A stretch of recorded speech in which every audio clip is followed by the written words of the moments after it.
છતાં પણ કોઈ ના આવ્યું. મહિપતસિંહ, આનાથી વધારે એક મા બાપની સંસ્કૃતિ કથાઓ, જે ભાષણો, ભાગવત ગીતા બધે જ માતા પિતાના ઉપદેશ આપીએ છીએ, પણ ખરેખર દુનિયા તો જે તમે બતાવો ને જ છે. ભલે આપણે ગમે એટલા ઉપદેશ આપી દઈએ.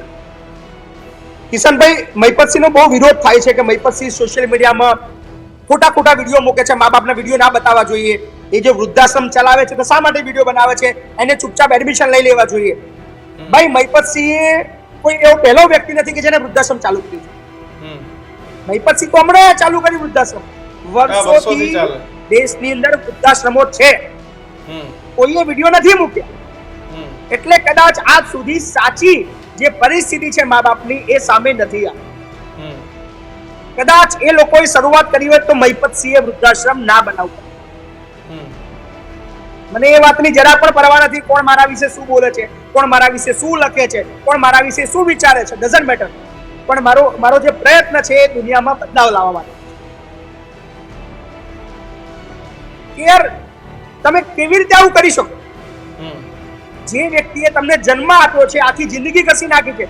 સાહેબ, જ્યારે પણ મને સમય મળે છે અડધો કલાક એ દાદા સાથે, એ બા સાથે બેસું છું, હું એને પૂછું છું કે તમારું સપનું શું હતું? ત્યારે મજાથી કહે છે કે અમારે એક સમય એવો તો અમે ખૂબ મહેનત કરતા, પણ અમને એવું હતું કે અમારા કાલે દિવસો બદલાશે જ્યારે અમારો બાળક મોટું થશે અને સરસ રીતે રાખશે.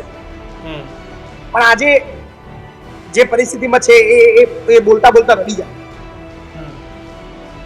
જેટલા પણ હું સમાજ સેવક છું તો બીજા સમાજ સેવકો હોય, ધર્મગુરુ હોય, જેને લોકો પગે લાગતા હોય, જેને માનતા હોય, જેની વાત સાંભળતા હોય, એ બધાને બે હાથ જોડીને અપીલ કરું. બીજા બધા ઉપદેશો બંધ કરી દો. તમારું જો કોઈ સાંભળે છે, તમારું કોઈ માને છે, તમારી વાતને કોઈ ફોલો કરે છે, બે હાથ જોડું છું, એમને સમજાવો કે તમારા મા બાપને ખુશ રાખવા માટે પ્રેરણા આપો.